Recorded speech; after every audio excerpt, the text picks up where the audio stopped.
Yo, magandang araw mga kap, kamusta kayong lahat? Para sa video na to, ang gawa naman natin ay box braids. Bali, dalawa yung client natin sa araw na to. Pero para sa first client, ang client natin ay si Sir Grant at nagmula lang siya dito sa atin sa may Batangas City.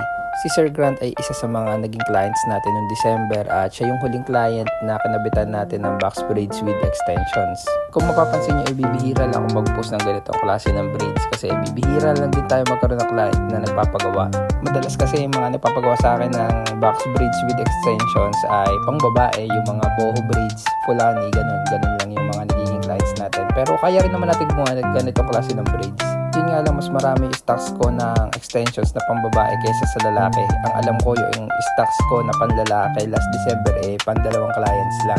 So ayun, tapos na nga pala natin. Ito na yung nag-resulta ng gawa natin kay Sir Grant. Bali, parang semi full head box braids yung gawa natin dito. Kita nyo naman, nakailang layer din siya. At sino nga pala sa inyo mga kapang kumakain ng kambing? Nakatikim na ba kayo ng kambing? Isingit ko lang kasi yung araw na to, sobrang sakit ng ngipin ko. After talaga namin ni Sir Grant mag-session yan, kami ni Macy, siguro minutes later lang, diretso na kami sa dentist. Yung lunch ko kasi nung araw na yan ay kambing, leftover ng kambing, at naikagat ko yung ngipin ko sa isang buto ng kambing. So sobrang sakit, talagang tigil lahat ng gawa, parang hindi normal talaga yung sakit. So yun, dito nga pala kami sa mataas na kahoy nagpabunot, at yan, saglit lang nabunot na yung ngipin ko.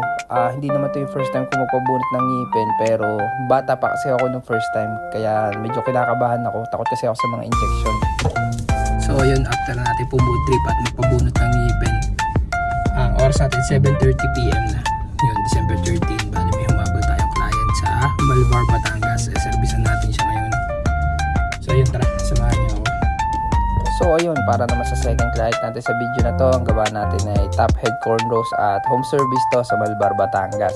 Anong oras na rin to ginanap? Siguro mga around 7 PM na nung pinuntahan ko si Sir. At actually hindi ko nga akalain na magpapaservice pa siya na ganong oras. Nung December naman syempre wala naman tayo pinapalagpas na client as long as willing silang mag down payment. Ito nga kasi si Sir, hininga ko lang siya ng down payment. Sabi ko, kung willing ka talaga o seryoso ka magpapaservice, kailangan ko ng down payment. Ako naman kasi one call away lang ako. Malbar tuloy pa, malapit lang naman At ayun nga, nag-down payment nga sila Sir, at mas nagulat pa nga sila na ako yung mag-home service ng ganong oras, para nahihiya pa sila sa akin. Pero sa akin, okay lang din naman kasi syempre trabaho ko naman to. Sobrang babait nga pala dito nila Sir. Shoutout nga rin pala sa kausap ko na si Sir Joel. Bali siya yung nakikipag-transact sa akin. Sa buong tropahan nila dito nila Sir JP, sa buong LCPA Malvar. Bali yung naging location nga pala ng session namin dito ay parang PC shop siya. Kung gusto nyo or kailangan nyo ng mga PC parts ay dyan kayo umiscore sa LCPA Malvar. Yan, dyan lang siya located sa may Malvar, Batangas. Ilang minuto lang ay natapos na namin yung session. Ito na nga pala yung naging resulta ng gawa natin kay Sir JP. Meron siyang reference na kinopya namin at yan yung naging resulta. Thank you nga rin pala sa malaking tips Sir JP. Bukod dun sa home service fee ay binigyan pa rin niya tayo ng malaking tips. So yun, tapos na tayo dito sa Malvar. Bale, pauwi na tayo. Bibili lang tayo konti pasalubong kay Mrs. Then rekta na tayo. Thank you sa panonood mga kap.